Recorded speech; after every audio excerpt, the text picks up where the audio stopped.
Okay, we're live right now. I'm live right now. So today is day 361. There are 361 days remaining to make $1,000,000. And I'm not gonna lie, I'm really tired today. I don't want to make a stream today, but I know that I need to make a stream today because I need to be consistent every single day. I need to post a video and make a stream. Make a stream, so I'm really tired, but I need to make the stream. So for today's stream, I prepare another video, and this specific video is to grow my socials because I post videos but I don't have enough results.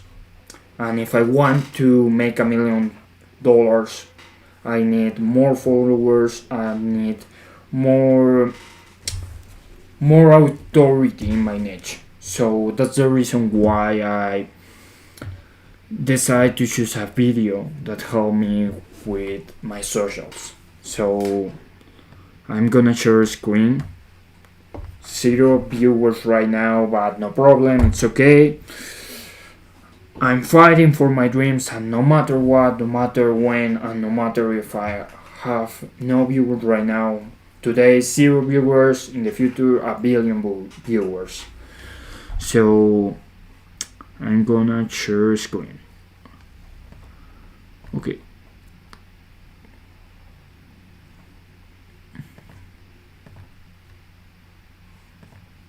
Okay, perfect. Here's the counter. Okay, 36 subscribers today. Yesterday were 27 subscribers. Right now I have 36 subscribers. Wow, bro. 9 more subscribers for today's stream. So I'm so excited right now. This counter is live. So if you are not subscribed and you're subscribed right now, will be 37 subscribers. Okay? So please subscribe. And for today's stream, I prepared this video. It's about a guy named Beluga. Beluga, this guy. I think that is this guy. I don't know the guy. I don't know Beluga, but he gained 4 million subscribers in 3 months. And I will try to copy his strategy. So let's watch the video. Let's see what happened. I need to reload the page. Mi trabajo es fácil porque uso Clica. Así es como llevo el control de todas mis tareas. Empiezo. Okay. This has been the craziest YouTube journey of all time. I think we might actually be the fastest channel to hit 4 million Okay, this guy is Beluga. Okay, interesting. subscribers in 3 months with like 50 videos. Yes, you just heard that right. This kid in his bedroom who makes random videos about Discord conversations. Okay, wait. In 3 months with like 50 videos. Yes, 50 you just heard videos, that okay. right. This kid in his bedroom who makes random videos. But my question is, are only long format videos or you include short format videos for that? That's interesting. I will search his YouTube channel because that's very interesting. Beluga. I want to know if he 11 million subscribers. Okay. I think that he used long format videos. Okay, interesting. GTA, what 67? Discover hackers. Okay, interesting. Videos about Discord conversations has built one of the fastest growing YouTube channels in history. And the Hello, bro. What's up? best part is, this was all planned. You see, up until a few months ago, Beluga was gaining about 800 subscribers a month. But then in June, this happened. Beluga, with his infamous cat profile picture, suddenly started getting recommended all across YouTube. What makes it more interesting is the reasons for this sudden growth are very hard to identify. His thumbnails are often poorly cropped and blurry, and his videos are mainly just Discord conversations with no voiceover. Okay, that's very interesting because yesterday I saw a video from a kid and the video was very simple, but he got like 100,000 views, bro.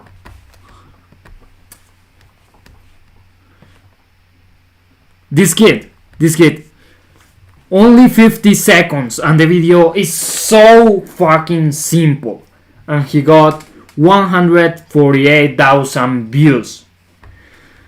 And I made a very complex video, like about 13 minutes, 14 minutes, I'm not sure. Let me check. 11 minutes. But he only 50 seconds. And with 11 minutes, I just get 119 views, bro. With 11 minutes and a very complex video, bro. And I just got 119 views my video and was very complex. And this kid upload a 50 seconds video and it's so fucking simple and got 148,000 views, bro. Incredible.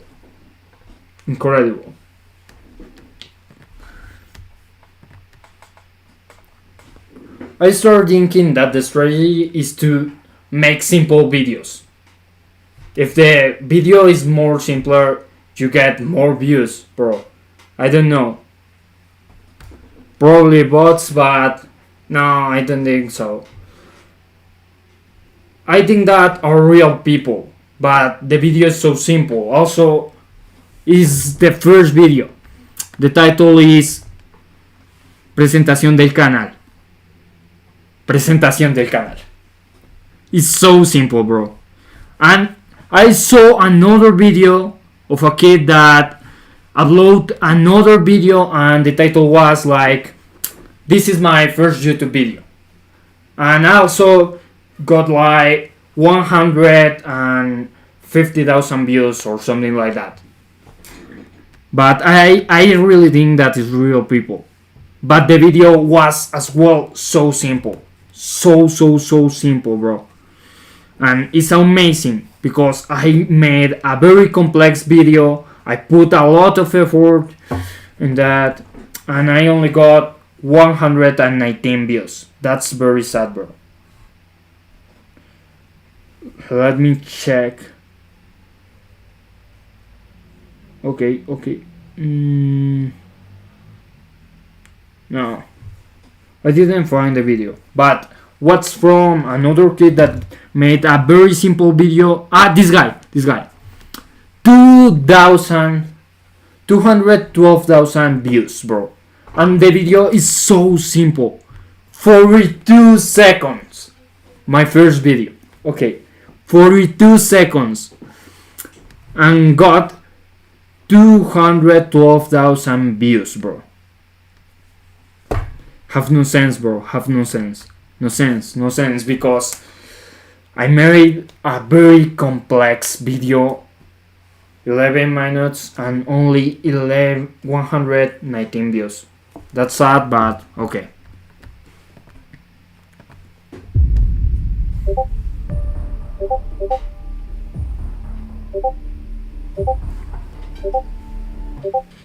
I mean, sure, it's funny, but how can a made-up Discord conversation between two cats have 25 million views? What are we missing? What could Beluga possibly have discovered about YouTube in June that led to this growth?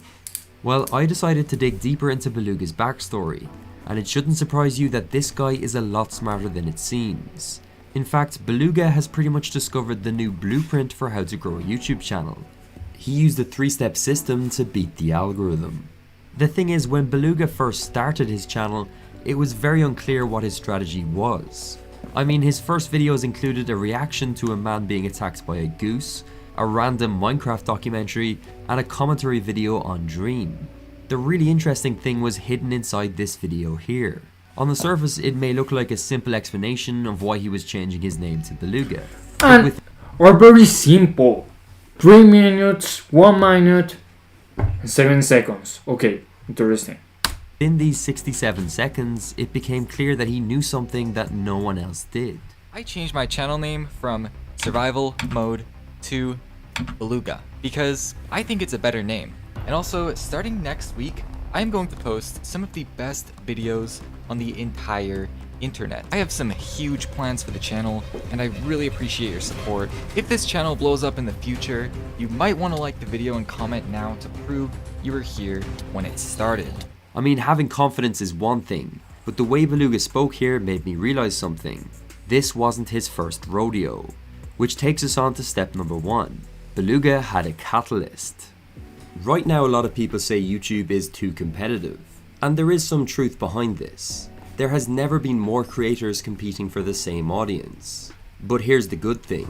YouTube's algorithm rewards great videos. Now, that might sound overly simple, but when you strip back all the noise, its purpose is to show intriguing and well-made videos to the right audience. As you may know, YouTube measures this with 2 main metrics. Click-through rate, i.e. the percentage of people who click when shown the video, and average view duration, which is how long these people end up watching the video for. Here's the difficulty though. How can YouTube tell if a video is good if no one sees it in the first place? It's a chicken and egg scenario. The first 1,000 viewers are always the hardest to capture. Some creators target search using keywords, some try to make videos about current trends, hoping to get swept up into the wave of content. One time I get like 3,000 views with a YouTube video in another channel when I was younger, a little bit younger. I upload a magic video was just me making a magic trick, and was only music, no voice, so, and was very simple, like 5 minutes, and got like 3,000 views, bro.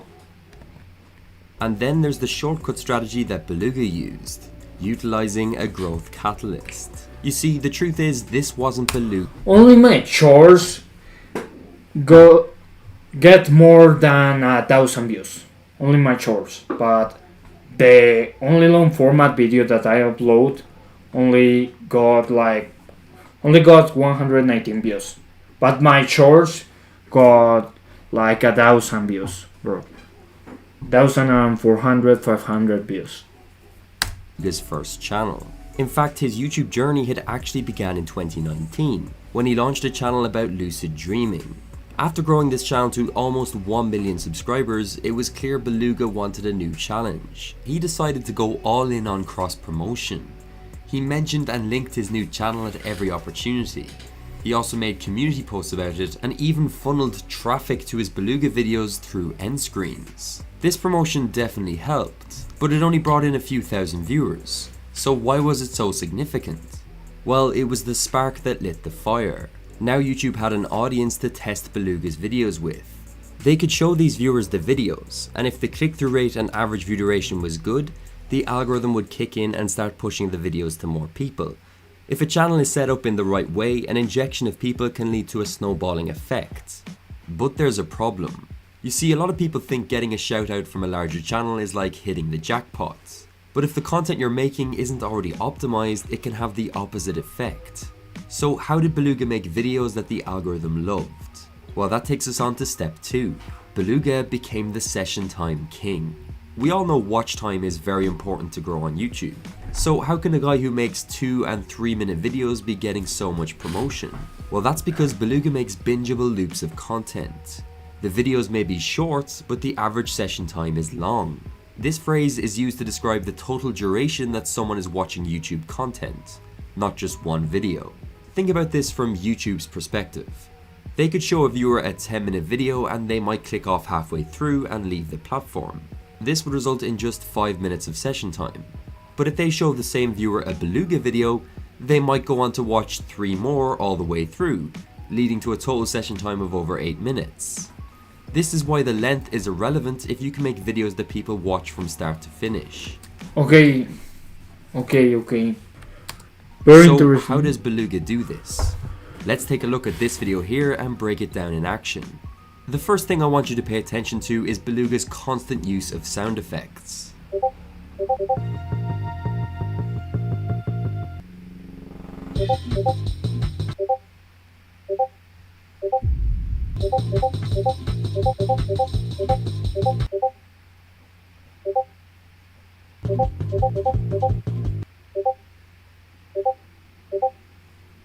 In these opening 10 seconds, there were 11 different sound changes.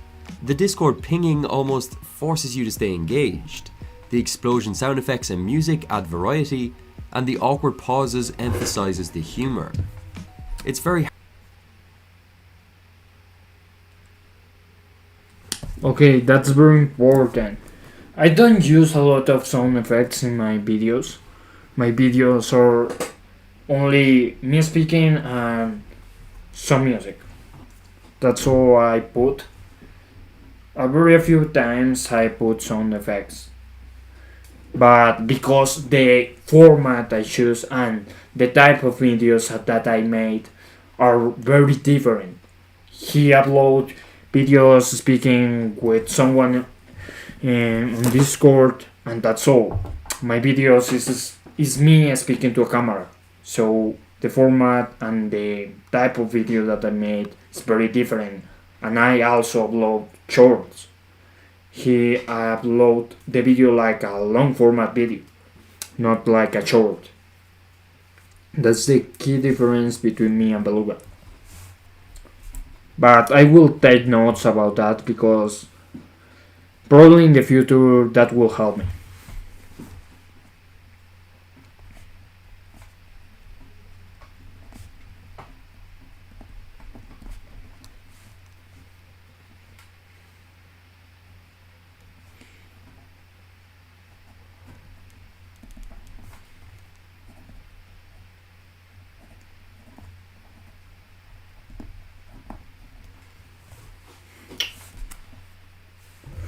Okay, keeps your English.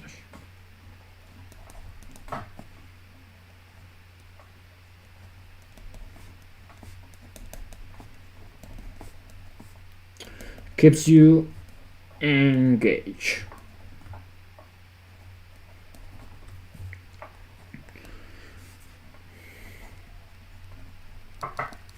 Emphasis.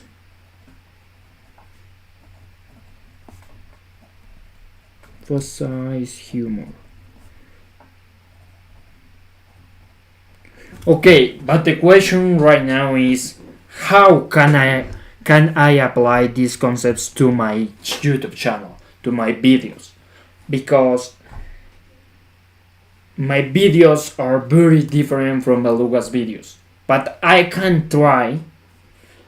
What I'm thinking right now is that I can try to upload a very short YouTube video, not in short format but in long video format, but like 2 minutes video, and speaking about this is my new channel or something like that, and let's see what happens.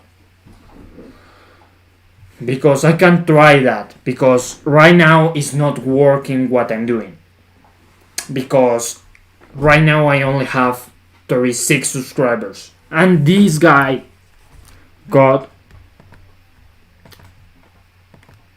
like 11 million subscribers, and these two guys get more than 100,000 views, and only with one video, with his first video. This guy right here got more than 100,000 views with his first video. So I will try just to test. If works, I will keep doing that type of videos. But if doesn't work, I will try a new strategy. Because if I never try, probably that's the key point. I need to try a new format, a new way to do my videos. But that's a problem also, because the message that I want to transmit to other people is different, and I can transmit the same message with a video with only 2 minutes in a long format. And that's very hard, bro. It's difficult, because if I want to explain a very confusing topic about marketing or about funnels or whatever, I need more time to explain that concept, because I can upload that short, but the format is also different. Because this guy is only speaking, hey, this is my new YouTube channel, subscribe please, and got like 100,000 views. But I will try that. The problem is the people subscribe to my channel, but then what happened? The people will watch my videos or no? That's the problem, because if I upload a different video from the videos that my channel, from the topics that I talk about, if it's very different, then the people will watch my long format videos. But I will try that strategy in a short format video, long format video, but a short video like 3 minutes or 1 minute, and saying this is my YouTube channel, this is my project, and I want to do this, just for testing what happened. I will do that. Try short video in long format. I will try that just to see if it works. If it doesn't work, okay, no problem. I will try again with another format, with another type of video. But for now, I will try the strategy that these two kids already tried. So, try. These two kids tried a different strategy. So, I can try. Hard to feel bored with so much happening. A lot of creators focus all their attention on the visual edits and not enough on the sound. Also, you might have noticed just how fast-paced the messages appear and disappear. See if you can follow this conversation without having to rewind. Si nos centramos en el proceso y no en el resultado, tenemos mejores resultados. Te voy a dar una idea contraintuitiva.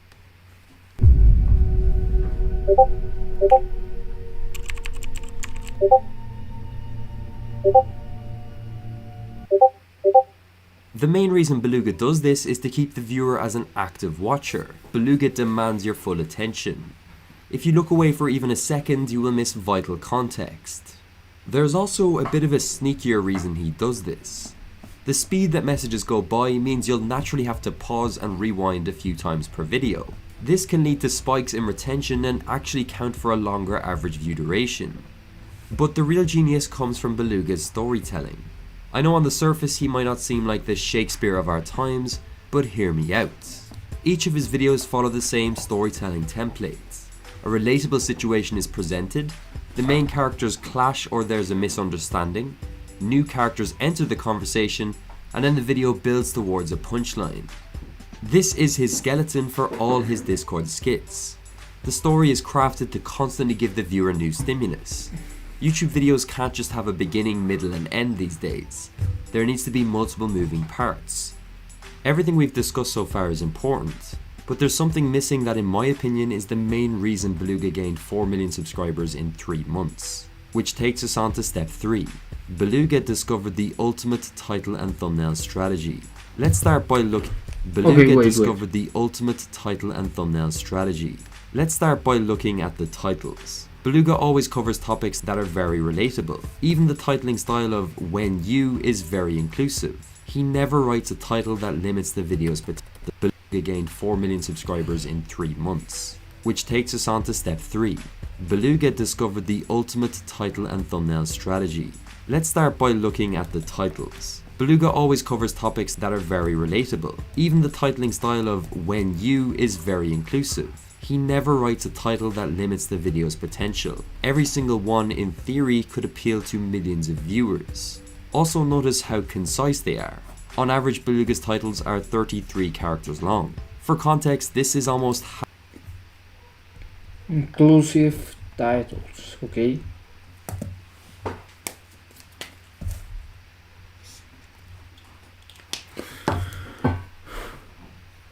half the average title length on YouTube. Authority, okay. Length of 33 characters.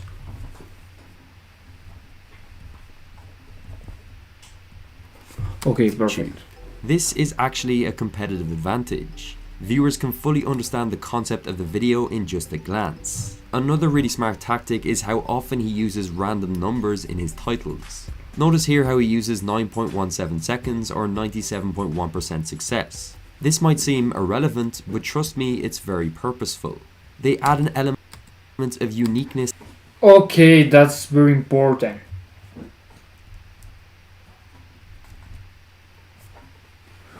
Okay.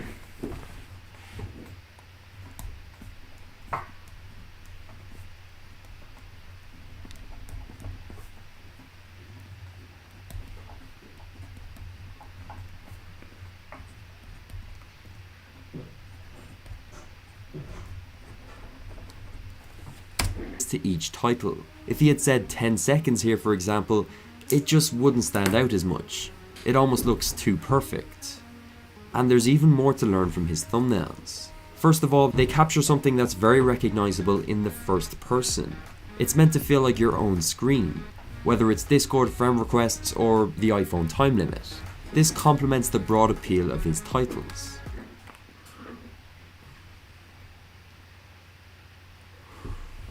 Okay.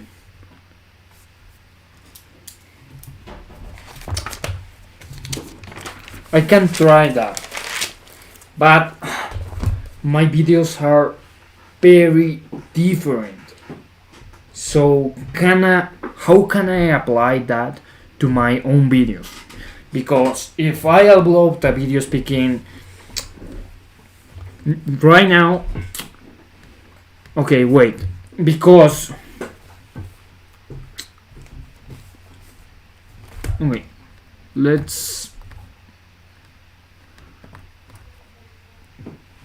this was my first video. This is my first video. I decided to chase my dream for 365 days. Okay, I think that there are like 33 characters and I put a number. What's the difference between that? Why my video only got 119 views, bro? I don't know. I have no idea right now. I have no idea.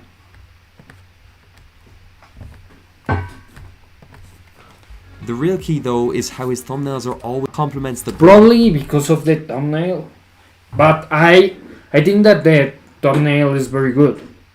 What do you think, Chat? What do you think about my thumbnail? Drop it in the chat. This was my thumbnail. Day 1, $1. Day 365, go to the moon. And in the middle is me.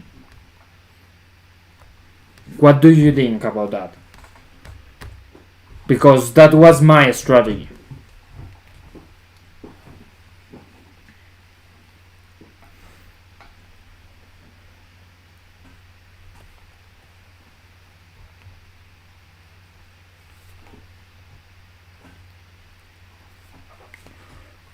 Okay, let's continue. Appeal of his titles. The real key though is how his thumbnails are always paused just before something happens. They leave you with an unanswered story. Look at this one for example. You need to click to get the reward. What is Beluga about to say that will end the argument? He also to get the reward. What is Beluga? Okay, another important point.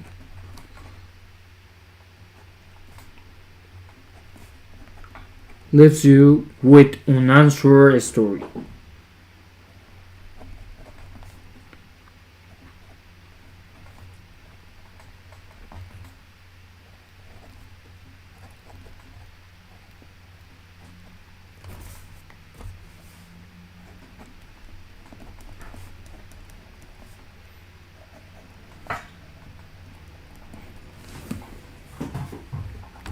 Beluga about to say that will end the argument.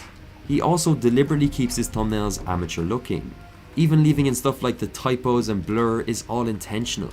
Trust me, this guy knows enough Photoshop to make these images higher quality, but he chooses not to. He does this as a way to stand out. In a world of highly polished thumbnails, his videos stick out like a sore thumb, which is a strategy in itself. They also add realism to the video. The best memes and viral videos always feel homemade. Overall, his title and thumbnail formula is what I like to call statement plus intrigue. His title sets up the video and states what it's about, and his thumbnail creates the intrigue by teasing a storyline. It's simple, but when combined together, he sells the video to the viewer. I think if there's one thing Okay, right now I have an idea. Yesterday we saw a video about Alex Hormozzi, how can we create authority, how to build influence, bro. So right now what I'm thinking right now is that I can create a video speaking with a title like I use Beluga's strategy for this video, and 93% of success. Okay, what I think that is gonna happen is that people would watch that video and I can get more views in that video, and then I can use that video to build authority. I can say my last video got 300,000 views or something like that. I just need to upload a short video in a long format and with the title Beluga. I use Beluga's strategy for this video. 93% chance of success. I can try that. Okay, I will take notes.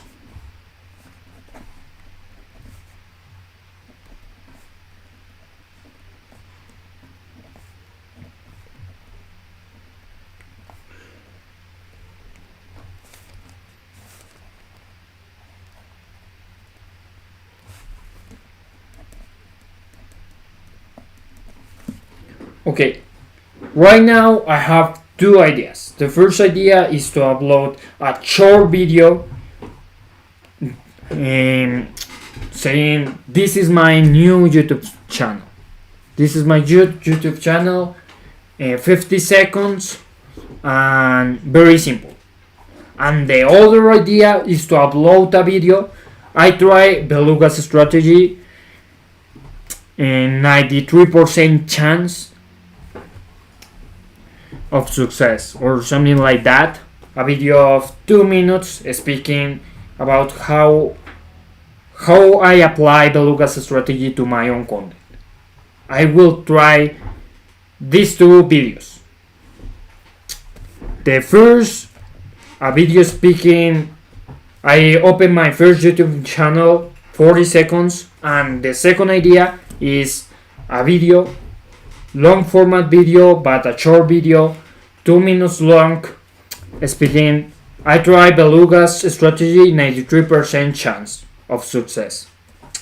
I will try these two types of video and let's see what happens next. And I also kept my promise, and yesterday I said that today I will create a new video. Okay, I will create the script for a new video. I don't create a new video, but I already create the script for a new video. So I keep my promise. This is the new script. My plan is that to create a 15 minutes long video. 15 minutes long or something like that. And this is the script. I won't show you all the script, but this is the script, and I'm planning to upload like a 15 minutes video. 15 minutes video, so I kept my promise. 15 minutes video probably, or 12 minutes video, I don't know, I'm not sure, but I think that the script is for a 12 minutes video. I'm not sure, but I will try with these 3 new videos. I have the plan for 3 new videos. Beluga's strategy in a video, new channel in a video, and this new script in a video that is about who am I. That's all the topic around the new video that I'm planning to upload. It's like a blog concept, but I'm thinking of making a film, another film. I really like the video that I made, so I will try to do another video trying to use the same type of edition and whatever. So I will try that. Upload. Okay.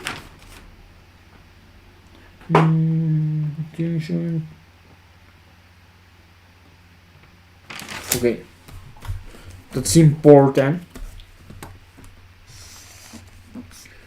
I will write some tasks for me.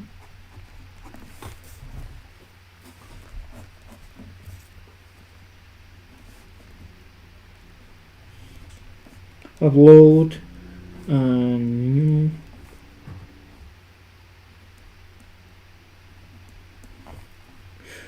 40 to 50 seconds of duration.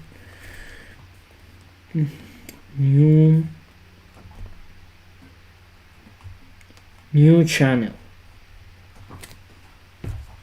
Okay, I will try that. I have 2 tasks for tomorrow.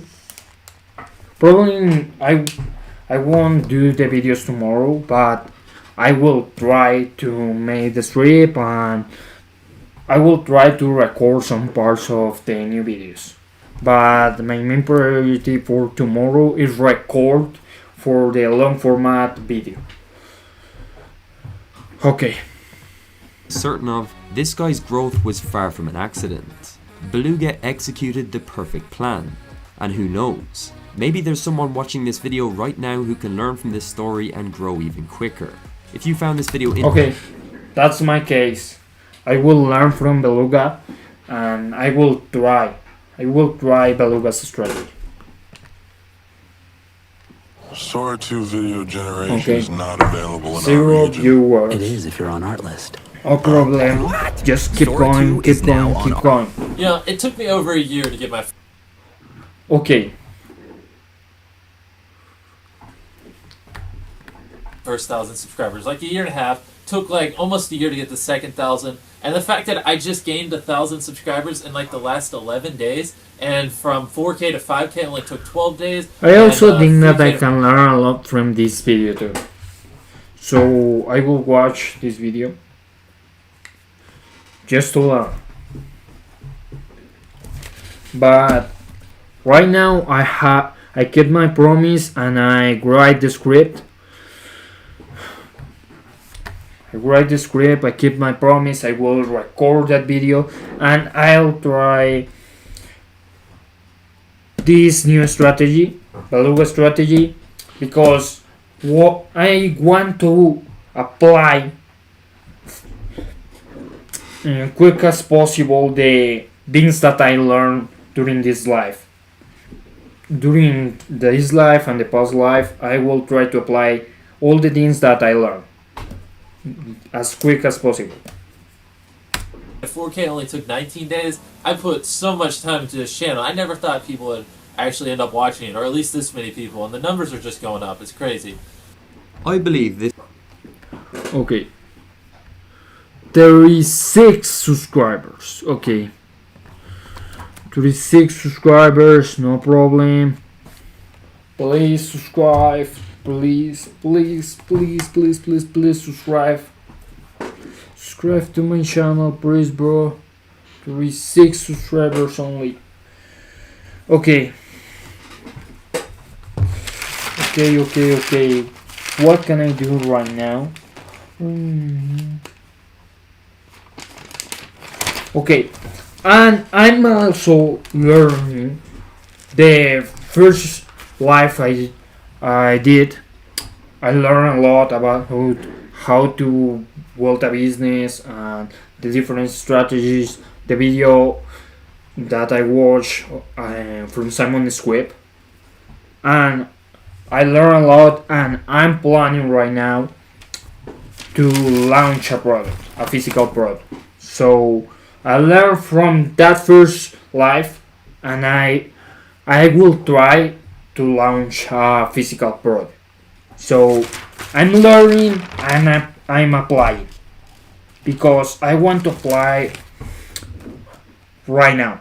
I don't want to wait to apply the things that I learned. So yesterday I kept my promise. I learned a lot, and I upload and I write the script for the video.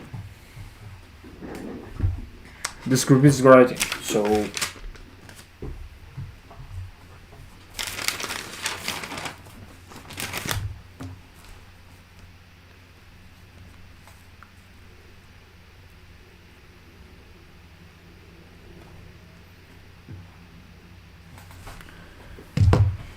okay, 0 viewers right now, no problem. Just keep going. I need to keep going, bro. I need to keep going.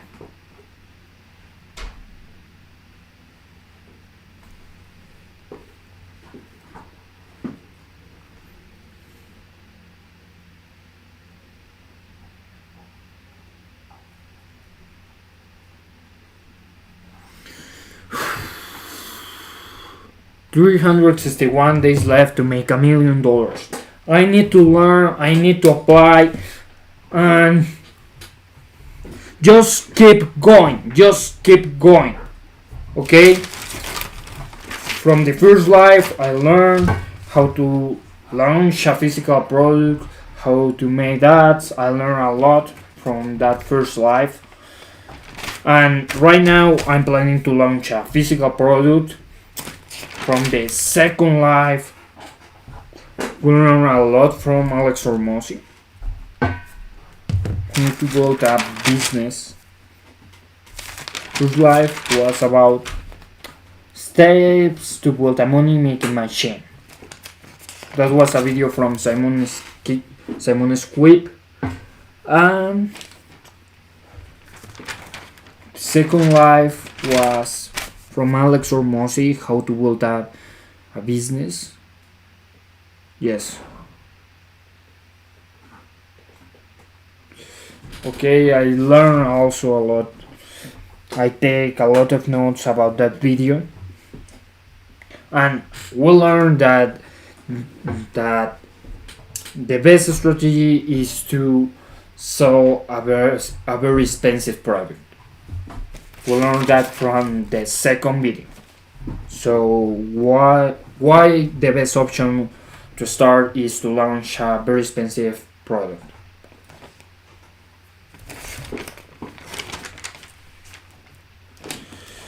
And the third video was, the third live was Hormozi Strategy 2026 social media. Hormozi speaks the status, power, credibility, and likeness. How to build influence. I'm trying to apply that right now. I take notes.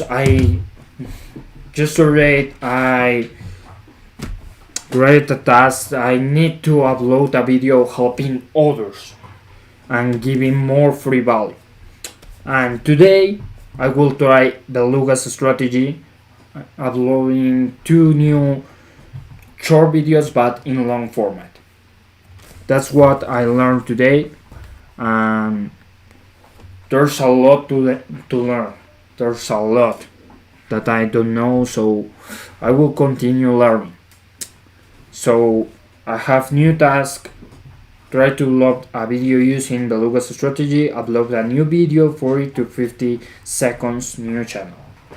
Okay, and just yesterday to build influence, I need to upload a new short helping others and giving advice or helping with a funnel or helping other business owners with other a problem that he had. So I have 3 tasks right now because I kept my promise and I write the script for the new video. This guy right here, MrBeast, is going to surpass PewDiePie in YouTube subscribers. And in this video I'm going to show you why. Since the start of YouTube, it has been a bit of a Game of Thrones for the most subscribed channel. The early days saw a lot of changing of the #1 spot. Then along came PewDiePie in 2013 and no other YouTuber has come close since. Yes, T-Series may have passed him out, but in terms of individual creators, he's still the top dog. However, I've been studying Jimmy Donaldson, aka MrBeast, very closely for the last few months, and I've been blown away by what I've discovered. We've already covered his early beginnings on YouTube and how he's grown so far, but today we're going to look to the future of his channel and I'll show you why MrBeast will become the new most subscribed creator on YouTube. You might not believe me now, but stick around and let me see if I can change your mind by the end of this video. I know PewDiePie was a big inspiration for MrBeast. I mean, he went to pretty incredible lengths to keep him ahead of T-Series in 2018. But you know what they say, your idols become your rivals. Felix has been an amazing creator to have at the top of YouTube, but is MrBeast the man to take over and try to catch T-Series? Right now, MrBeast is currently growing twice as quick as PewDiePie, with 2.4 million subscribers in the last 30 days. The interesting thing is that they're both getting very similar total views per month. So why is MrBeast growing faster with the same amount of views?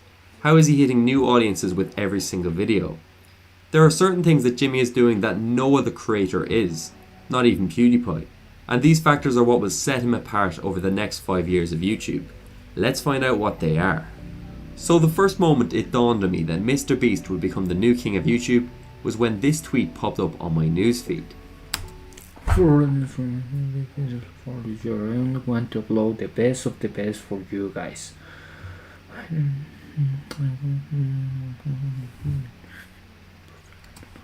Now after reading that, you might be a little confused. So MrBeast is going to pass PewDiePie by scrapping videos and wasting money?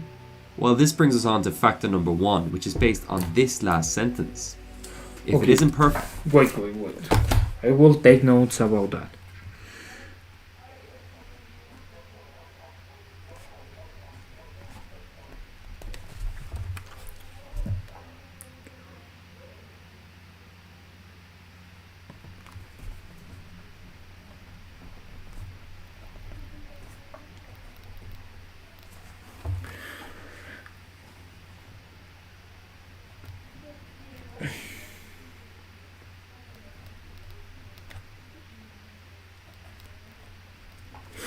Okay.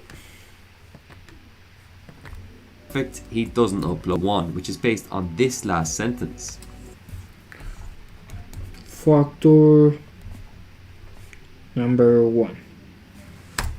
If it isn't perfect, he doesn't upload it.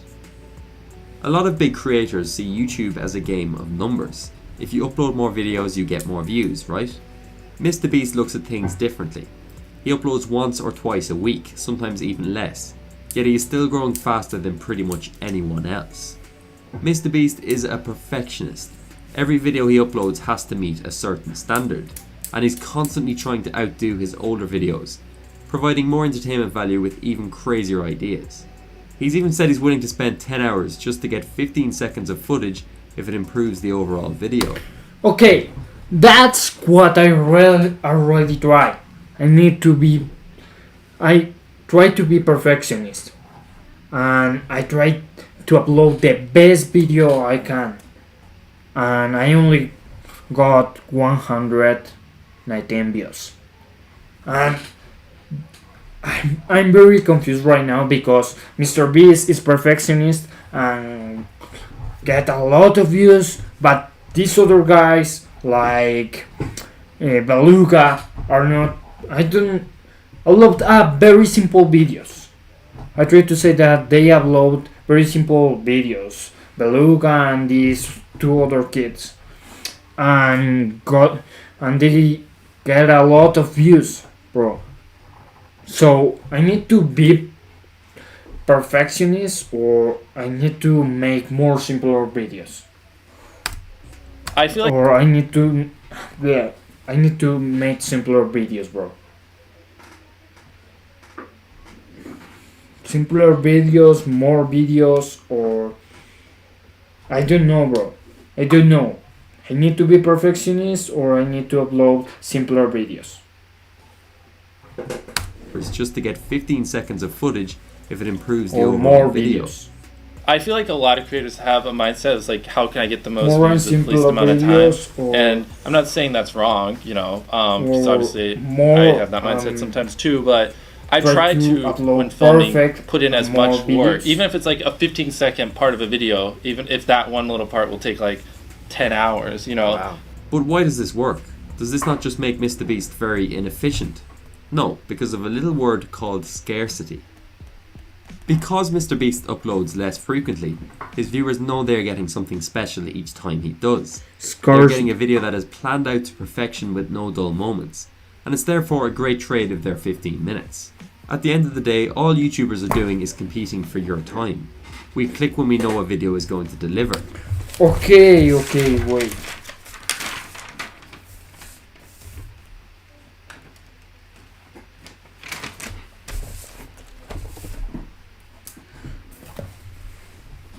MrBeast has built up a reputation for himself. Someone once commented under one of my videos that MrBeast is growing because he clickbaits but then actually does it. And I couldn't put it better myself. This investment of time and money gives the end product of some of the craziest videos YouTube has ever seen. And the fact that there's only 4 or 5 a month means the novelty never wears off. This is why he is different. What other YouTuber will go to the effort of filming 3 big videos with their entire team? Okay, but in that order, I need to upload fewer videos, but videos that are more perfect, or what? More videos, or... Okay, I'm very confused right now because Beluga plays a different strategy from MrBeast. MrBeast plays a totally different strategy. So, okay, right now I need to think what benefits me more, to try MrBeast's strategy or Beluga's strategy. But I also think that I need to try Beluga's strategy. Upload more videos and very short and simpler than MrBeast videos. So, but I can also try MrBeast strategy, and I'm doing a very specific video with this script that I already showed you. So I'm planning to make a video that is very focused on some aspects of life, that some questions that at some point of life we already ask ourselves.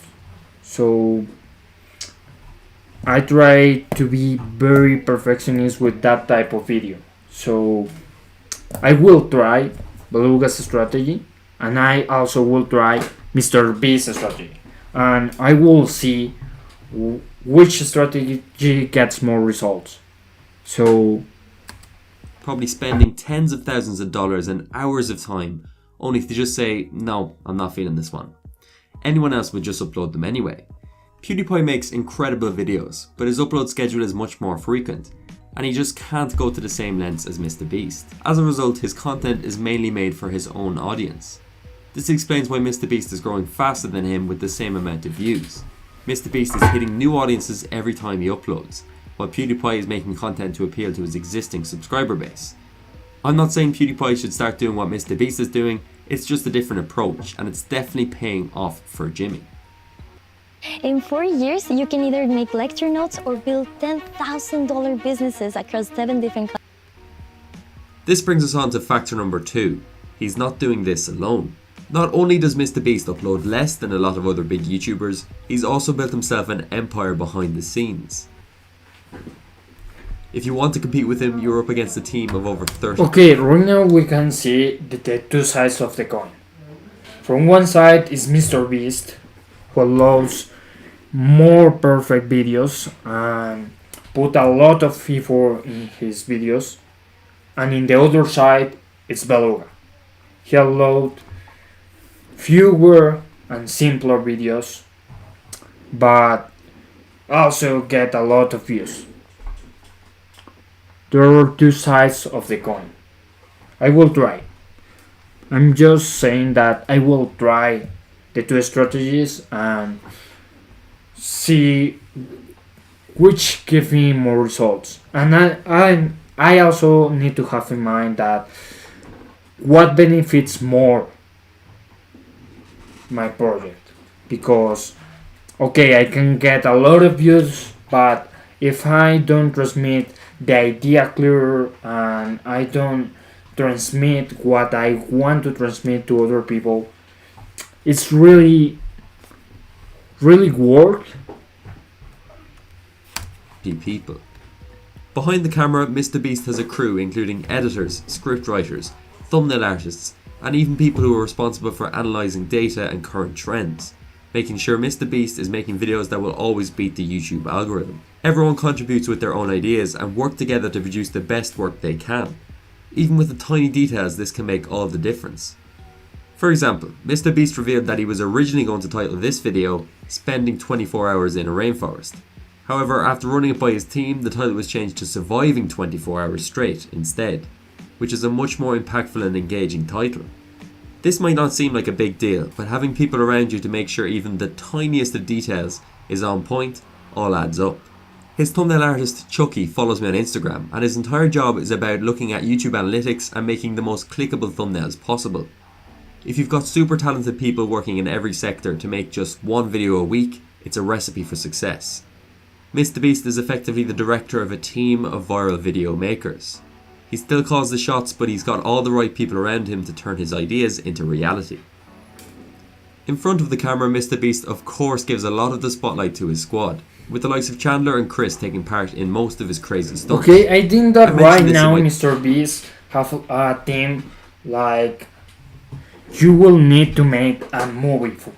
So right now I think that MrBeast is okay. MrBeast is the biggest YouTuber of all time right now, and I think that his team is also like us.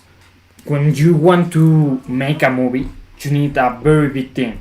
So I think that MrBeast team is as big as the team that you need to make a movie. So it's very incredible that. David Dobrik video, but having multiple characters gives a YouTube video much more depth. Viewers aren't just tuning in for Jimmy, which takes a lot of the pressure off of him. Starting off with 2 PlayStations? Yep. What else do you want? This is a good item right here. It's definitely not for me. Yeah, this T-Rex? Yeah, it's not for me. Okay. You want to switch? Yeah. The difference is that I need to make all by myself. We should switch I it don't up. have a We can get big a switch. team right now. Good job. So I think having if this I team want behind to make a very powerful and perfect video like the ones that MrBeast made, I need to make that video by myself, because right now I don't have a team. So that's the difference between Mr. Beast and me. Will rise. Good joke. Yeah. You want another switch? Yeah. We should switch it up and get a switch. Good joke. Good joke. I think having this team behind him really encapsulates why Mr. Beast will rise to the #1 spot. He's willing to push things further forward than anyone else on YouTube. The final factor is going to be perhaps the most important of them all. Mr. Beast has universal appeal. The first big YouTubers were really watched by everyone. I grew up when the likes of Smosh and Ray William Johnson were at the top, and trust me, pretty much anyone who had a YouTube account back then was watching their videos. As more creators came to the platform, we started getting niches. We had makeup artists, daily vloggers, tech reviewers and gaming channels. Niche channels really have dominated the platform for the last 10 years, and I think PewDiePie is a pretty good example of that. Yes, he varies his content a lot, doing commentary videos, meme reviews and vlogs, but the core of his channel will always be gaming. Mr. Beast is one of the few big YouTubers that can't be put in a box. He appeals to people from a wide variety of backgrounds, which give him a much higher ceiling for his potential audience. If you look at this video for example, it's simple but very intriguing for his potential audience. If you look at this video for example, it's simple but very intriguing. You want to find out what happens and how the other people involved in the challenge react to the situation. This video isn't limited to just his own subscribers. You could show this to pretty much anyone and they'd be curious to find out what happened. And that's exactly what I'm trying to do. I don't want to be in a specific niche. I want to rise above the niches. So that's why I'm trying to do with my content. I upload content about business, I upload content about blogs, and right now I'm making streams about business, but also playing like Pac-Man. So that's why I'm trying to do right now. Be above niches. Whereas if you look at PewDiePie's but videos, I also think that you need to have a core niche, because I think that Mr. Beast's niche is like giving money, free money. So gamer, you probably aren't going to be as interested. Mr. Beast's videos have universal appeal because they are based on ideas that trigger human curiosity. Something else really interesting is the fact that he gains views from people that I describe as YouTube casuals. You know those friends you have that don't really spend much time on YouTube, they don't subscribe to creators or engage in the community, but every now and then they'll dip in to watch a few videos? Mr. Beast's videos are still enjoyable for people like those. Even if you look at the way Mr. Beast and PewDiePie are viewed in the mainstream media, you see positivity for Jimmy but negativity for Felix. I think both these guys are really good people, but this just shows how Mr. Beast crosses into a mainstream audience much more effectively. PewDiePie will always have a really solid dedicated fan base, but I think Mr. Beast's content can go further and appeal. Okay, one thing that scares me is that if I upload a very simpler video that don't have the quality of my last video, probably I could lose subscribers, I don't know. And that scares me a lot. Bro, that scares me a lot because I can lose subscribers if I upload a very simpler video. I don't know, bro. That scares me a lot.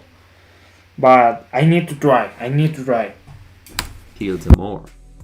Every time I watch a Mr. Beast video, it inspires me to make more videos myself. I know a lot of you guys are probably at home with this crazy situation the world is in right now.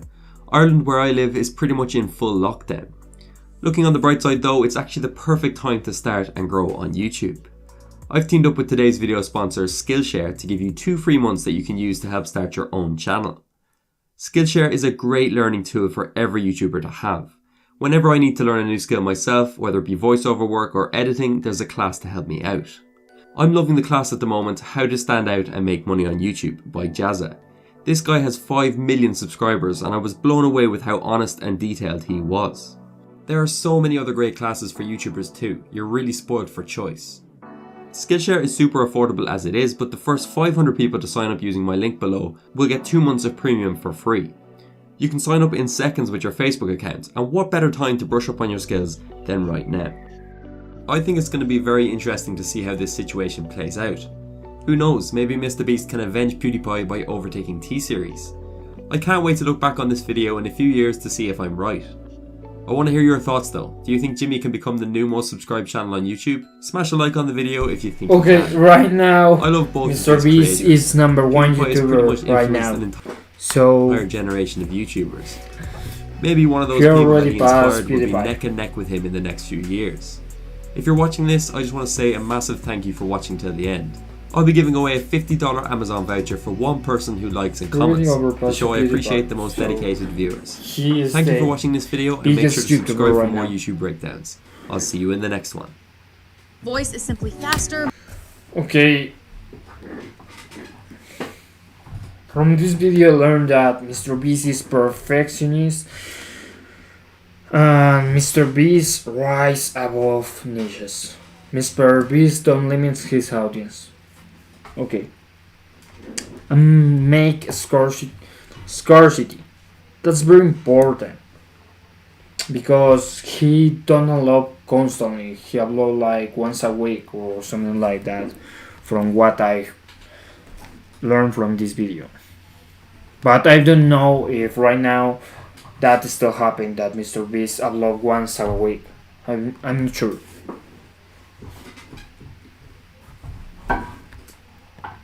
More natural and more flexible than typing. He said he's voice pilled, and I can see why. Whisperflow delivers what Reed calls the future of AI interaction. Here's how it works. Instead of typing, just talk. Whisperflow cleans it up instantly. Okay, 0 viewers from now. Okay. This has been the... Okay.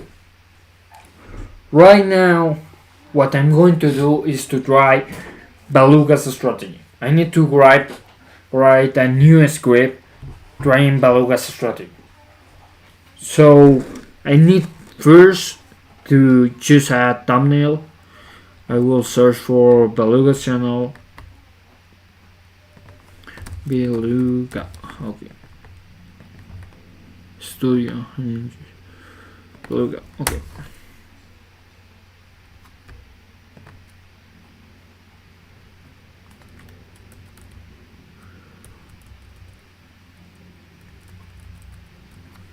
Okay, I can take a screenshot.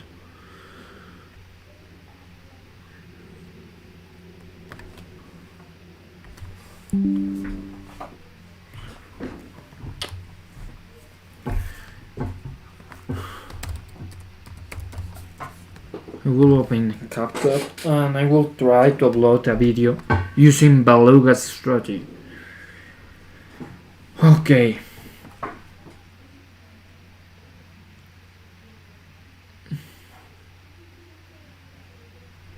Okay, but he also uploaded a video with 9 minutes and 3 seconds.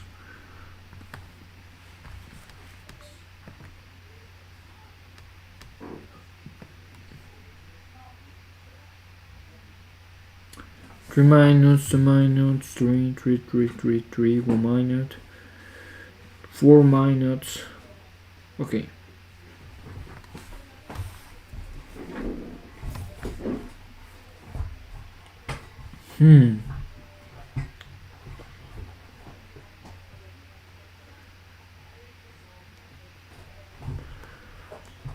Okay, probably the title could be just trying Beluga's strategy, 99% of success. How many characters the title have? Okay. Right now I'm trying to apply what I learned. Okay. So I will think trying Beluga's strategy, 93.5% of success.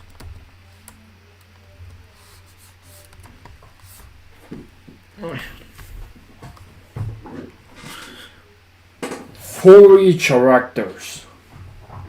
Train Beluga's strategy, 93.5% of success. That could be the title. Then I can use I can use the same strategy using Discord message. I'm trying to use sound effects. I can try that right now. So I will try to do that. Dream Beluga.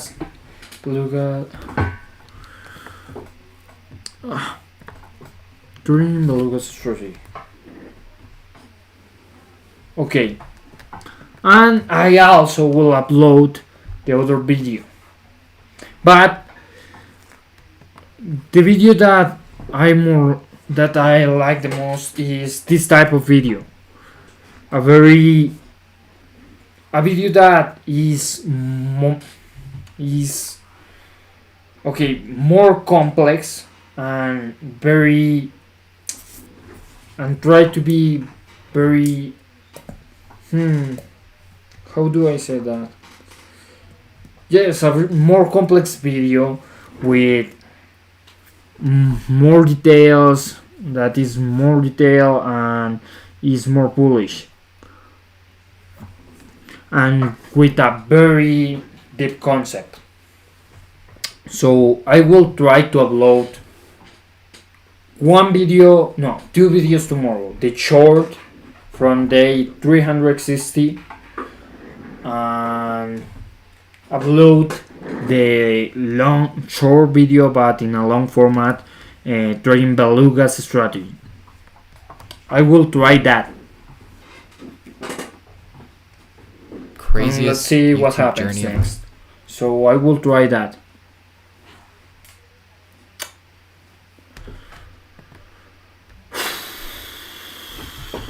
Right now I have 36 subscribers. Okay, something happened with the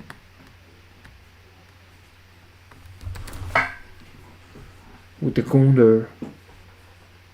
36 subscribers right now. Okay, no one. Okay. No new subscribers, bro. Okay, no problem. It's okay, bro. It's okay.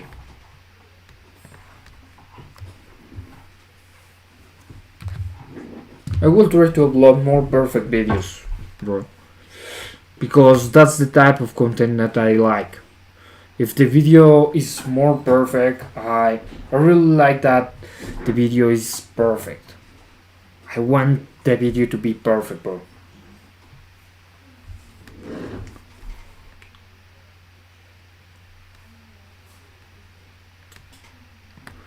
Notifications.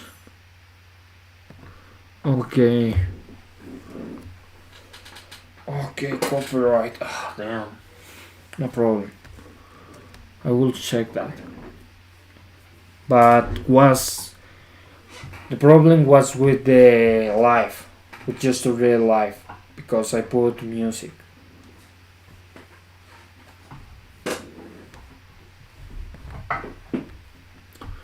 Okay, Beluga's strategy. Okay.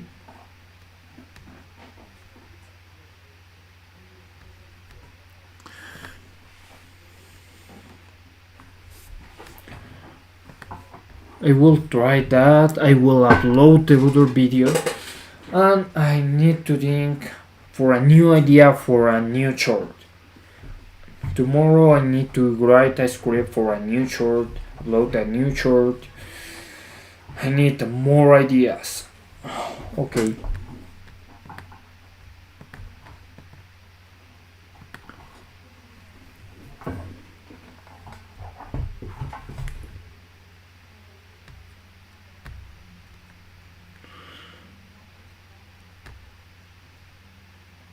So what's the secret to making money as a content creator? Well, actually, it's no secret at all. And the biggest creators... Okay. 6 years ago, I told clients of Gym Launch that they should stop making content because they were wasting their time. I was partially right and partially wrong. And in this video, I want to break down the shift that I've had in terms of content marketing and its role within a business, the 5 phases in building a content marketing machine, and how to focus on one of 2 primary objectives with content marketing. And so if you don't know who I am, am. My name is Alex Hormozi. I own Acquisition.com. Portfolio of companies right now does over 150 Okay, million. that's a very powerful thing that he's doing, is that he creates authority. When he says, my name is Alex Hormozi, CEO of Acquisition.com, he creates authority. $1 million a year. I make these videos because I hope that you use this stuff, you make a bunch of money, and then you come and join Acquisition.com so we can invest in your business. That's why I do it. Let's rock and roll with the phases of content. I'm going to walk through the 5 phases, and then I'm going to talk about which of the objectives you're solving for each of these, and then finally like an at-scale version. All right. Phase 1 is you make something. And you post. Okay, wait. Portfolio of companies right now does over $150 million a year. I make these videos because I hope that you use this stuff, you make a bunch of money, and then you come and join Acquisition.com so we can invest in your business. That's why I do it. Let's rock and roll with the phases of content. I'm going to walk through the 5 phases, and then I'm going to talk about which of the objectives you're solving for each of these, and then finally like an at-scale version. All right. Phase 1 is you make something.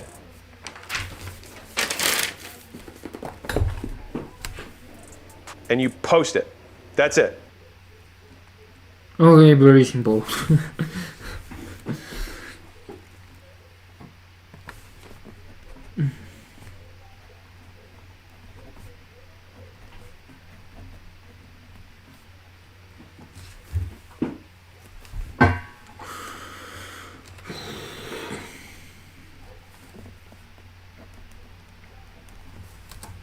You just got to post something sometime, somewhere. And believe it or not, a lot of you guys haven't even done phase 1, which is why I have to outline it. Number 2 is that you post something consistently. You create a cadence or a calendar around when you post. You find a platform.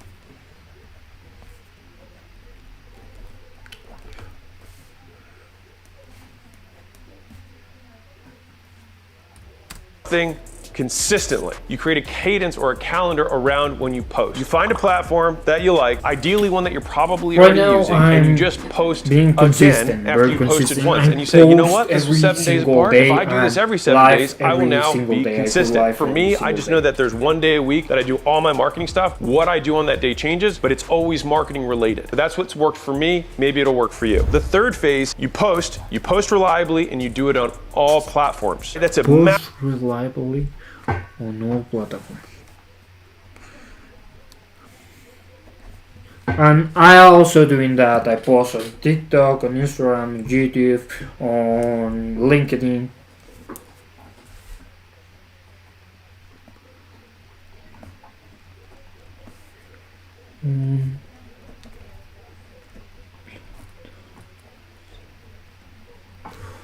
Massive increase in the amount of volume that you are posting. This is when it transitions in terms of objectives, and I'll get to the objectives in a second. Phase 4 is that you go from posting just even once on every platform on a regular cadence to maximizing how much every platform can take. The short form platforms can take sometimes 5, 10 posts a day, like maximizing how much every platform. But that's very difficult, bro.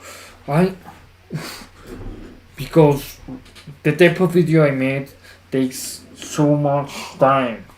Because, well, I need first to think about the idea and then write the idea, then write the script, then make different shots in different places and then edit the video. I need to do a lot of things and post 5 to 10 videos per day. That's very difficult. Can take even once on every platform on a regular cadence to maximizing how much you go from posting just even once on every platform on a regular. Okay, point number 4, maximize output.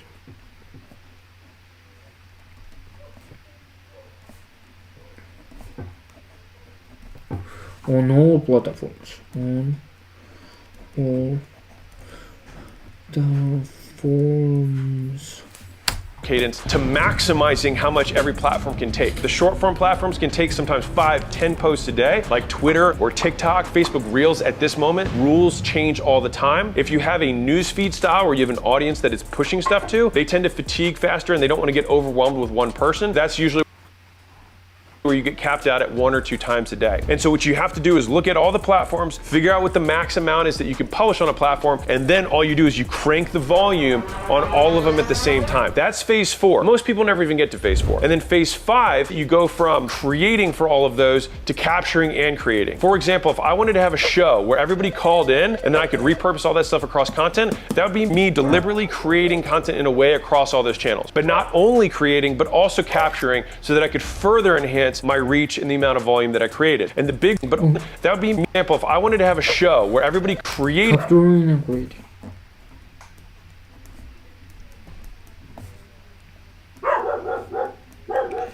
Creating. For all of those to capturing and creating. For example, if I wanted to have a show where everybody called in and then I could repurpose all that stuff across content, that would be me deliberately creating content in a way across all those channels. But not only creating, but also capturing so that I could further enhance my reach and the amount of volume that I created. And the big rule with volume that I have is that there's no such thing as too long, only too boring. No such thing as too long, only too.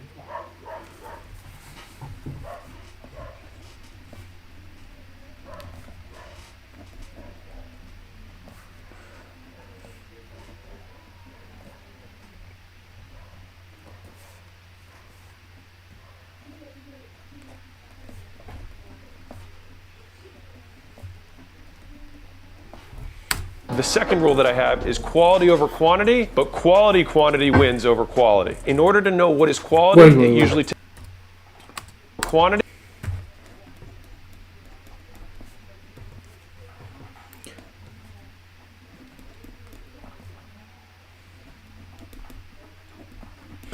Okay, in that order, okay, I can try Beluga's strategy with this information. I know that I can try Beluga's strategy, but only with one video, because I need to prioritize quality over quantity. If that format works, probably I can try more than once, but for now I need to prioritize quality over quantity. So I will try Beluga's strategy to upload the video, get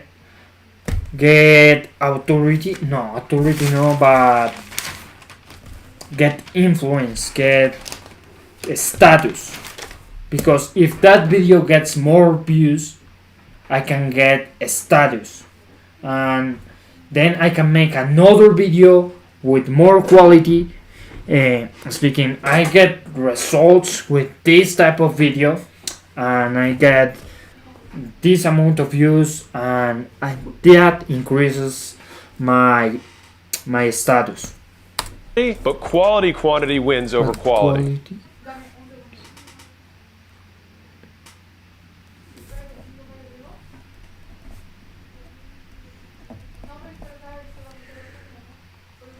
Plus 1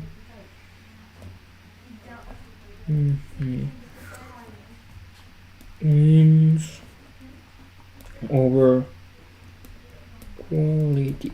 Okay, that's perfect. In order to know what is quality, it usually takes reps to get good. And so you will probably do a lot in the beginning, and it will probably suck, and that's okay, because it is a requisite for getting good. You start by sucking, and then you get better, and then eventually you suck so little, you're actually good. The difference between phase 1 and 2 and phase 3, 4, 5 is the objective. If you're doing phase 3, 4, 5, the objective is to generate new customers from content. And it's different than phase 1 and phase 2. The objective is to generate new customers.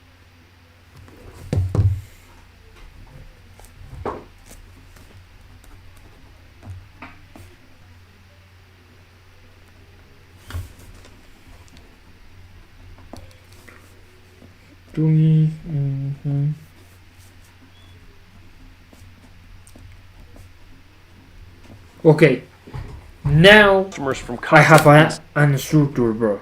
A structure. Right now I have a structure, so I can use Beluga's strategy to get a status. I can use Beluga's strategy to get a status, but I need to prioritize quality. So for that is the new video that I'm planning to upload about who am I? That's the video. So I want the video to be perfect as possible. So as perfect as possible. So I will try to do that video perfect as possible. Okay.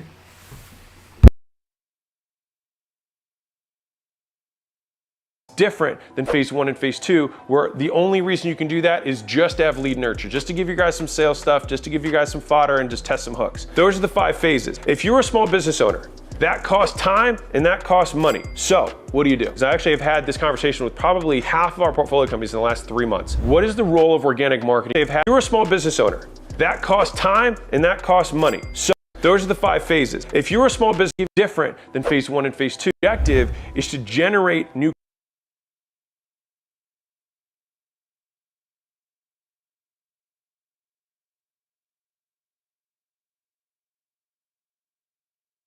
customers.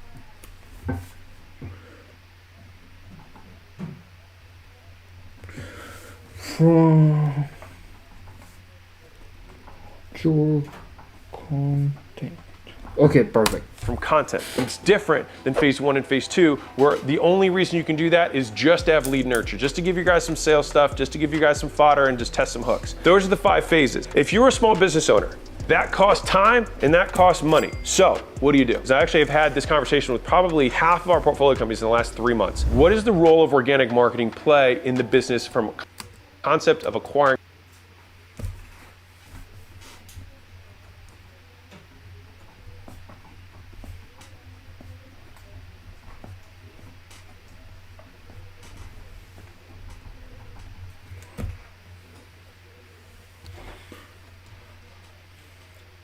What role does organic marketing play in?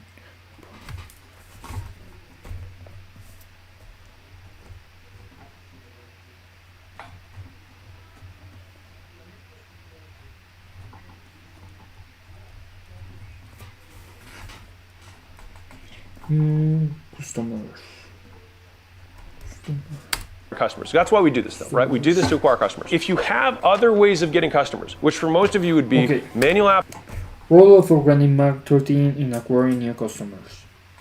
Outbound, affiliates, or paid ads, besides referrals. And if those are the primary channels, you do not want to take your eye off the ball on that. That's what's paying the bills. That being said, the purpose or the objective of having the organic content is lead nurture, not lead generation. So what happens is someone having the organic content is lead nurture.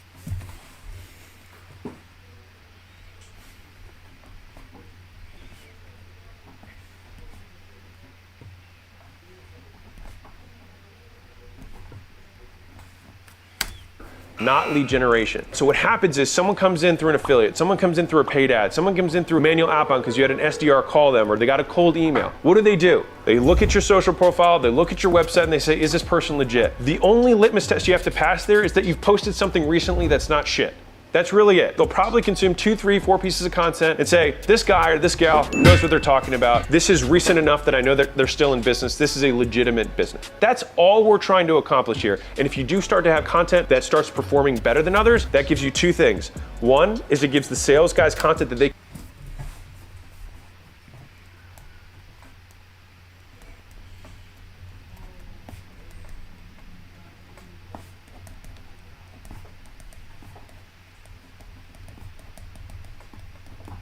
Okay.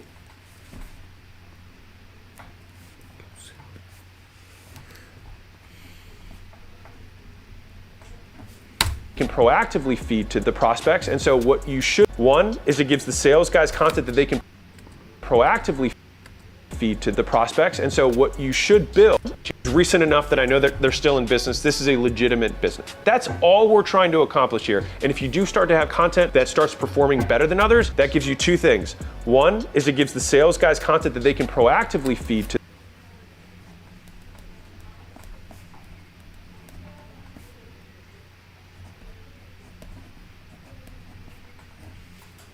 the prospects. And so what you should build is a master Excel sheet of your best content of all time, because there is some. So what you should build is a master Excel sheet of your best content of all time. Performing content. Because there is some content that you've made knowingly or unknowingly that convinces more people to buy from you. On that content sheet, you'll have what are the FAQs, what are the types of questions that people ask on sales calls, which gives you great fodder for the types of content that you'll make in the future. And again, you do it for 1 for the sales team and 2 for marketing. You do it for the sales team because as soon as they have that question, they can send that as a reply between call 1 and call 2 to close a prospect. Or if they have the question that they found out before the call, they can send it to them beforehand, increase the likelihood they close. But that's the first tangential benefit besides nurture that making this content helps you with. The second one is that it gives you an idea of what you can start leading with on your paid side. That helps you with. The second one is that it gives you an idea of what you can start leading with on your paid side. They're disproportionate. The second one is that it gives you an idea of what you can start. Choose you what works for pay ads.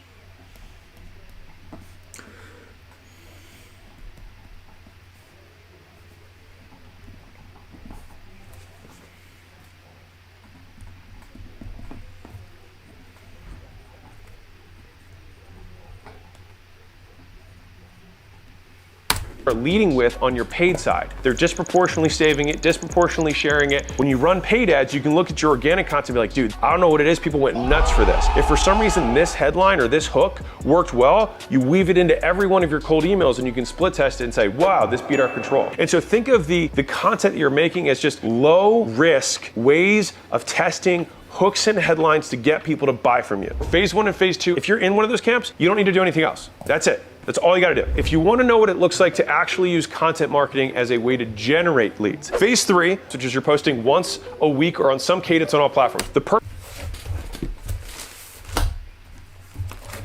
Wait.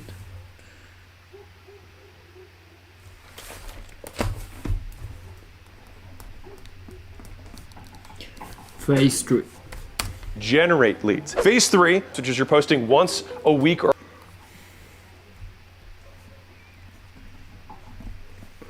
reliably on all platforms.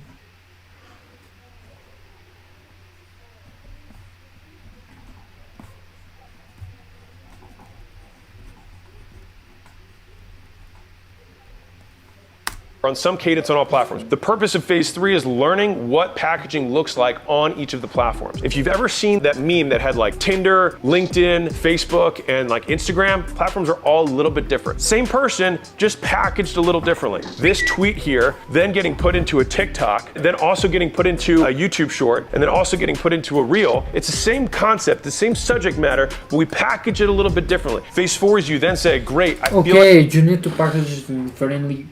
Depends. Okay. If you want to upload the same content in different platforms, you need to package it different. So I can create a different description, a different caption. If I want to upload the video on YouTube or on Instagram, that increases the chances for the viewer to watch the video or something like that, or probably not, I'm not sure.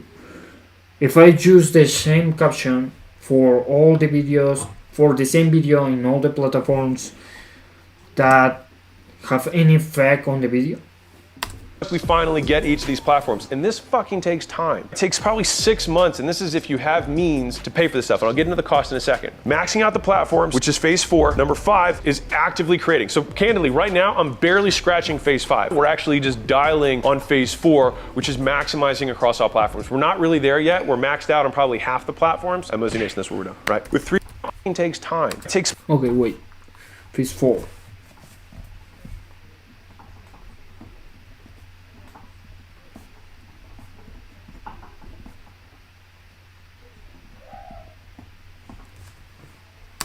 Is you then say, great, Phase 4.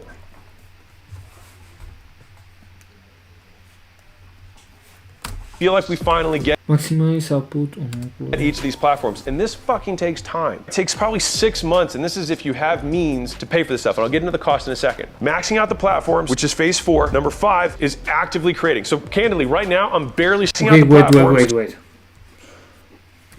6 months, and this is if you have finally get each.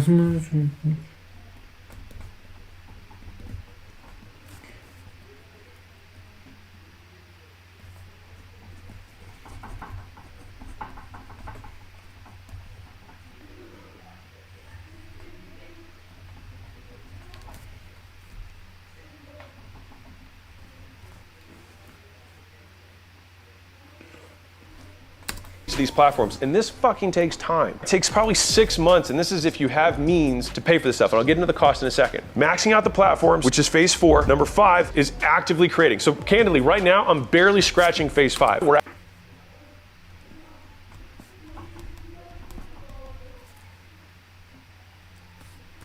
Phase 4. Number 5 is actively creating. So candidly, right now, I'm barely scratching phase 5. We're actually just dialing on phase 4, which is maximizing across all platforms. We're not really there yet. We're maxed out on probably half the platforms. And Mosey Nation, that's what we're done, right? With 3, 4, 5, you're actually making good enough content that the platforms are serving it to new audiences because they are able to grow the amount of time people spend on the platform because your stuff is good. They pay you in impressions for providing value to their audience. More followers, more likes, all that stuff.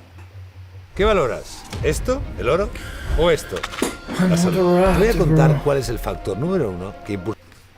You still have to have a way to convert those people into customers. And so the way to do that is just having call to actions. For example, if you're a business doing $3 million or more and you're an internet business, go to acquisition.com. You can fill out the stuff for minority investment. That's what we do. Put that into your content, and then the rest of your time, you're just providing value. You don't need to get fancy with it. You don't want to be one of those guys who's just pitching all the time. A lot of people oversell the small amount of demand they have so they can never grow the audience. The more you give, the more you grow. The more you take, the more you shrink. And when you do it that way, you never go hungry. Okay, that's the more you give, the more you grow. The more you.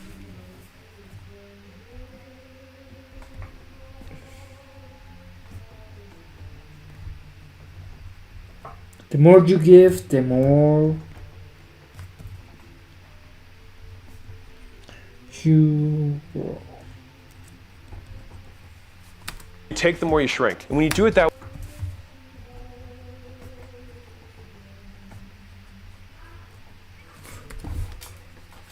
The more you what? They have, so they can never grow the audience. The more you give, the more you grow. The more you take, the more you shrink. And when you the more you take.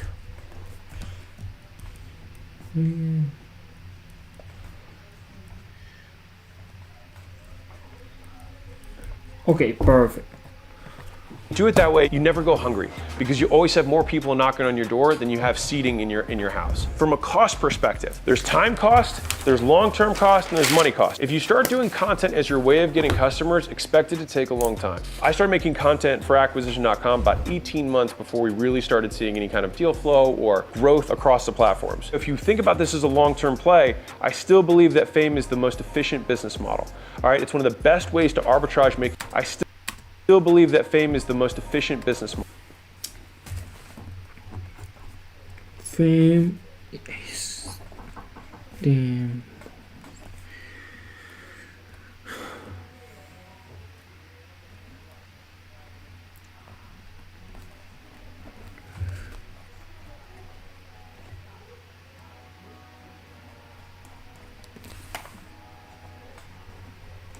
Okay, and that's completely true, absolutely true. If you're famous, you have power because a lot of people can see your content and you can sell anything at any price. Because you have the power of social media. You connect with more people know you, and more people then know your product. If you launch a new product like a microphone or something like that, and then if you are famous, more people will get to know your product. Model. All right, it's one of the best ways to arbitrage making money, but It takes time, and no one's willing to wait, which then gives you a competitive advantage, because patience is one of the ultimate advantages, is that you're just willing to do things for an unreasonably long period of time without thinking you're smarter than you really are. A quote from Neil Strauss. Even at phase 3, it's going to be pretty much beyond your capacity to actually create, capture, edit, and distribute across all platforms. You're not going to be able to do it on your own. And so you need some degree of leverage. That leverage is going to come in the form of labor. You're going to have to pay people to help you out. In the beginning, the more costly way of doing it, but faster, is to have vendors. So to have people who are specialists on each of these platforms, because what they're going to do is get you up to speed 5 times faster. They're going to already know all the mistakes that people normally make. Now, one thing they have to look out for vendors, and this is especially important, for me, is that most vendors are data driven. And what I mean by that is they get obsessed with clicks and views and impressions and subscribers. That's good to a degree. It's okay to be satisfied with a smaller audience that's just the type of person that you're actually looking to attract. It's hard to make this shift, and it's really hard to ram it down their throats, because most clients that pay them only care about those things because they don't know what else to measure. Just because it's easy to quantify doesn't mean it's important. The values that you have, the messages that you want to get out there, who you're trying to reach will be more important than the quantitative metrics. Are those good litmus tests? Wait, what? Who you're trying to reach doesn't mean it's important. Just because it's easy to quantify doesn't mean it's important.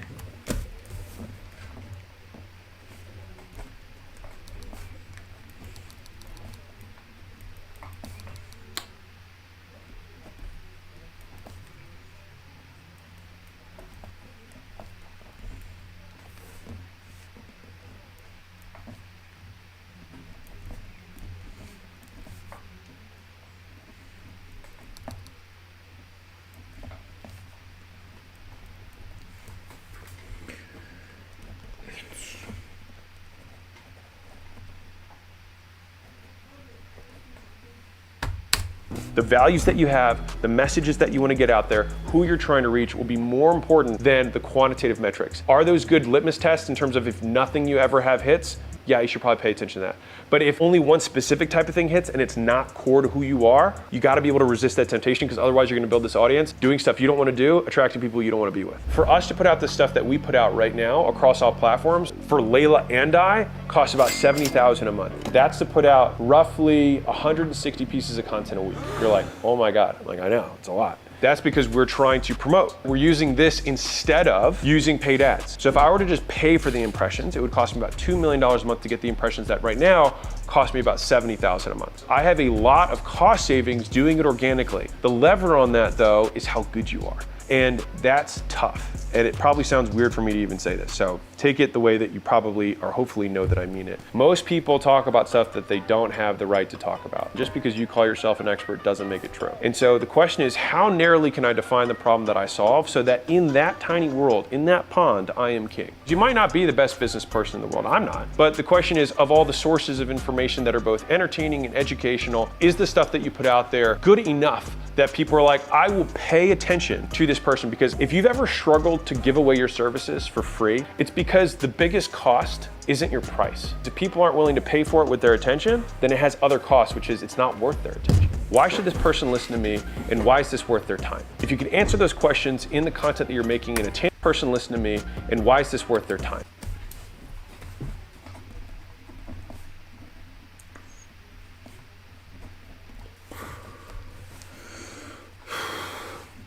First, why should this person listen to me? Should this person listen to... Second, why is this worth your time?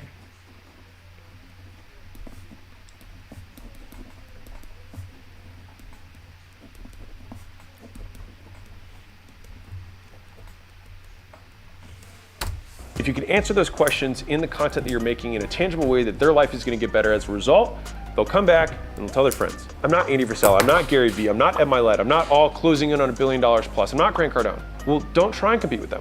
But if you're like, hey, I'm the fastest toilet fixer in this side of Tuscaloosa, you might only be competing against 3 guys. If you have evidence, you are beyond reproach. If someone looks at you and says like, hey man, you're con 3 guys. If you have evidence,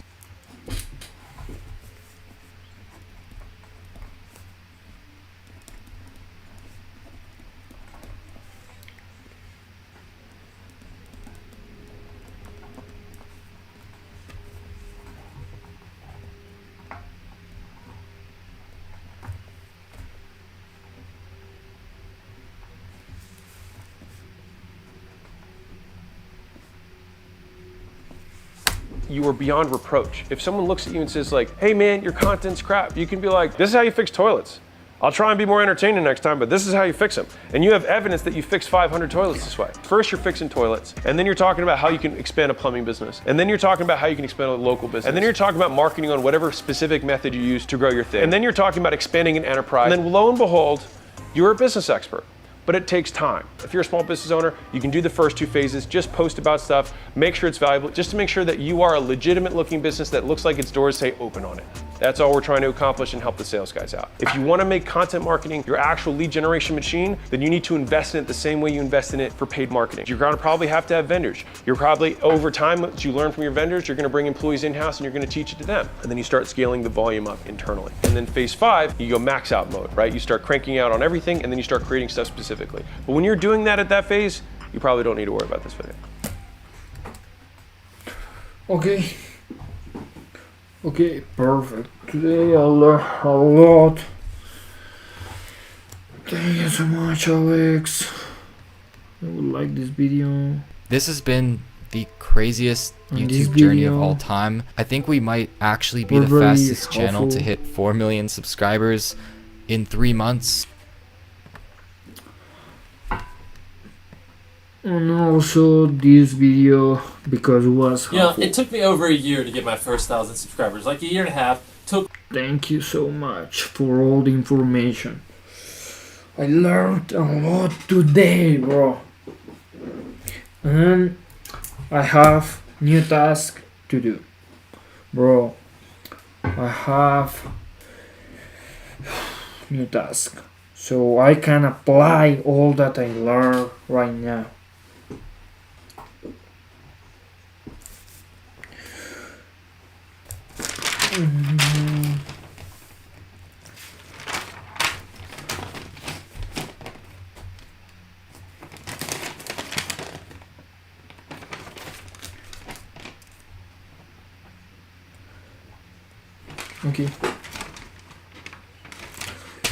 Okay, perfect.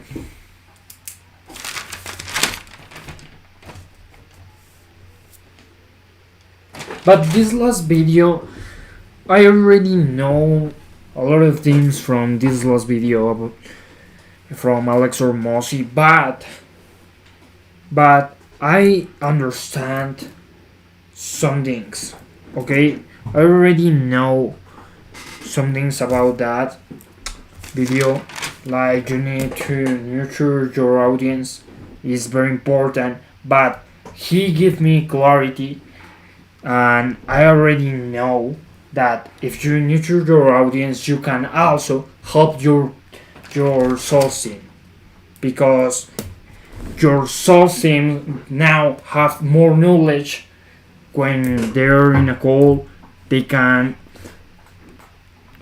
use that knowledge that they have, that you upload content, you give free value, and then your sales team can take that content, and with that content will be more easy for them to make the sale.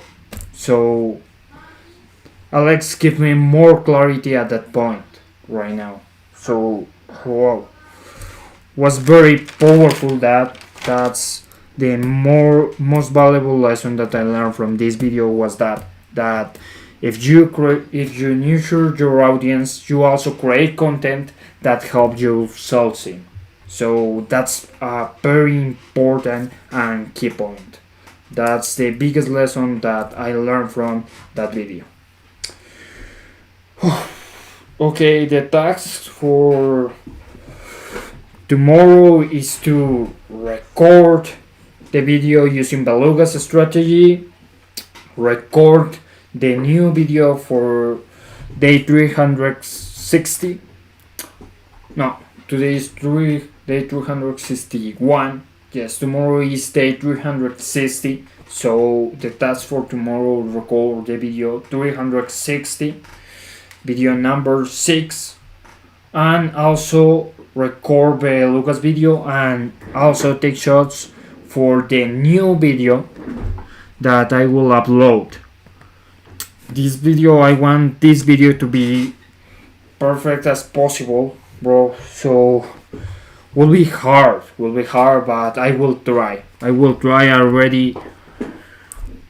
already wrote the script, so that's fine. I wrote the script, so it's okay.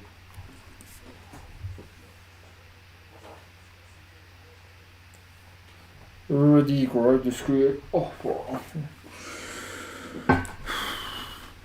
I'm so tired, bro. I'm so tired right now. But today I wrote the script for tomorrow's video, for long format video. Okay, so that's number 1. Take shots for long format video. That's number 2. Record Beluga's video, Beluga's strategy video. And task number 3 is to record video 360 and also write the script of that video, because I need to think about new ideas for that video, because I'm thinking about a lot of ideas that I have for that video, but I'm not sure what to use. So I thought about making a video speaking directly to the camera, like if the camera was a real person, but speaking to the camera and telling my plan or something like that. I thought about that, but I'm also thinking about showing some results that I have right now, but the results that I have right now are very few, so I'm not sure what to do. But I have the task for tomorrow, and the important thing is that I can apply this knowledge right now. That's the important thing. Thank you so much for watching the stream. I appreciate it so much. If you are not subscribed, please subscribe. That will help me a lot, and I will try harder. So I'm going to continue creating videos, and thank you so much. 36 subscribers. I hope tomorrow I'll get at least one more subscriber. Please. I want 40 subscribers for tomorrow. Let's be optimistic. I want 40 subscribers for tomorrow. So thank you so much, and that's all for today. I learned a lot, and I'm really tired right now. I want to sleep. So thank you so much, and remember. Okay, wait.